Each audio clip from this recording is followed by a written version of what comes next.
Hi and welcome back to Rainey Dewey's Art Spot. If you haven't stopped by before, my name is Lorraine. My nickname is Rainey. You can call me Rainey.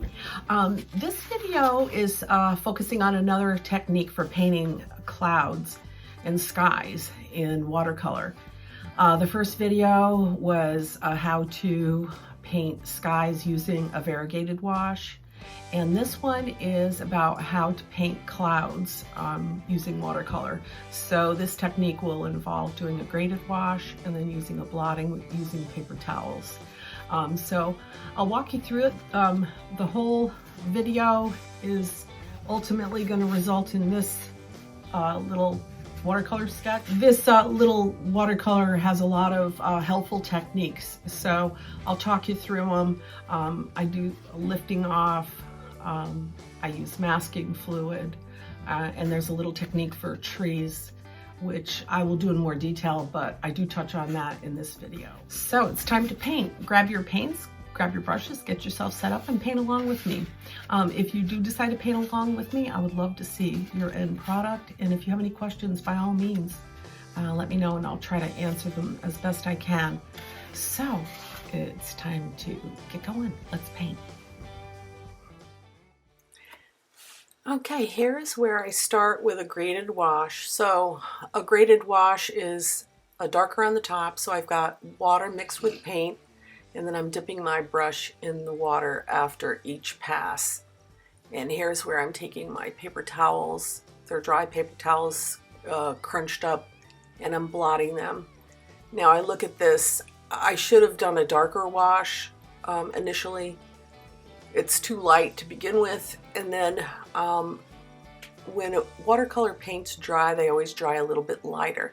So for those reasons, I should have used a darker initial graded wash. But you know, those are the things we learn as we go. And now I'm trying to lay in, you know, when you have clouds, there's shadows on the bottom because the light doesn't get all the way through.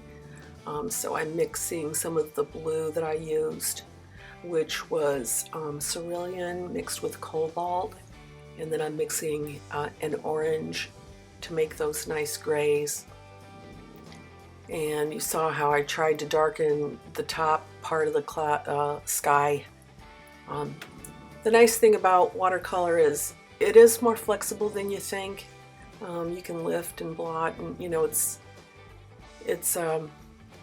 sometimes intimidating, but remember that you can lift and do glazing to get things darker. So there's remedies, and if all else fails, you do learn something in this process, whether it comes out the way you hope or not.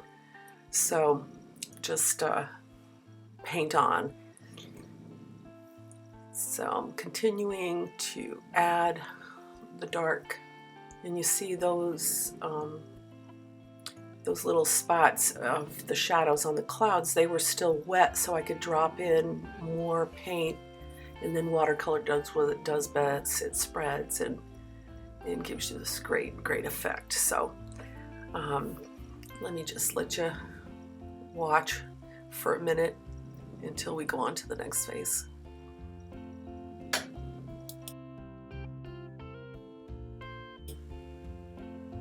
Oh, the next phase came more quickly than I thought. So I showed you in the corner, there's my reference photo. You can see I'm deviating a little bit, you know, with the clouds, just trying to make it a brighter sky. In this particular reference photo, there weren't any clear light sources, so I really should have done some planning in advance, like I always know I should, doing a value sketch and a color study. So you'll see I had to regroup and lift off just to create some light in the grasses. So this is my initial wash of the grasses in the hillside. That I'm using sap mixed with probably burnt sienna. I don't see it on my palette there, but to neutralize a green, you're going to want to add the color complement, which is a red. So a lot of times I won't use red per se, but I will use a red or orange. Here I'm just laying in the distant trees. I use a small brush to I like to make it look a little lacy on the edge, and have a little light popping through. One of my teachers always said, when you paint a tree, make sure you leave it so a bird can fly through it. So I always think about that when I'm painting trees. And you'll notice now that that foreground is dry, it is significantly lighter than it was when I initially laid in that first wash. So my process typically is a process of building.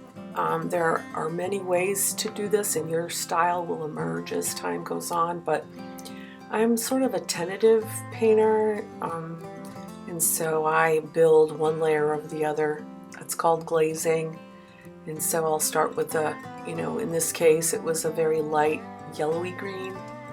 And now I'm just adding the dark. And here I'm using a lifting brush and a paper towel because I realized that I wanted some light green there, light grasses.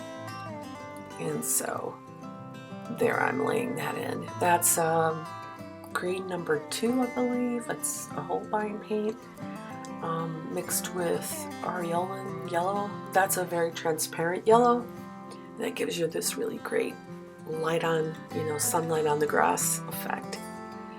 And then I realized here that I looked carefully at the reference photo and I saw some of those little buttercups or little yellow flowers in the foreground, and I had not planned in advance. So what I did was I used my scrubbing brush, gently taking off the green. And now I'm laying in some of the little flowers that are in the foreground grasses. And that's, you see cadmium yellow mixed with a little bit of, looks like cat orange. So here we are, just continuing to build the layers. And then what I will end up doing, and I'm going to give you this in advance, over the top of the yellow flowers, I'm going to add masking fluid. So I'll give you a banner to let you know when I do that. Here is that technique for painting trees. So I took my spritz bottle, and you got to test it out to make sure you get the right droplets, but I love the randomness of it rather than me trying to create this little randomness with my brush. So I've got the water on the paper, and then I'm dropping in my leaves for the trees. And those droplets will stay wet for a while, so you can work them as it goes. But you see how they create this beautiful randomness that I'm not sure that I could do quite so well with just my brush on paper. And so that's a technique that I will use sometimes to do my trees.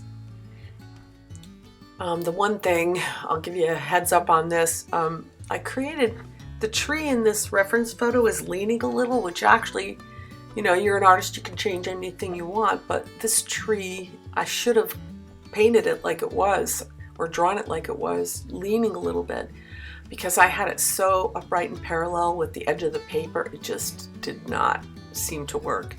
So I tried to make that correction afterwards, but I'm not sure how successful that was. So I just keep dropping in the greens.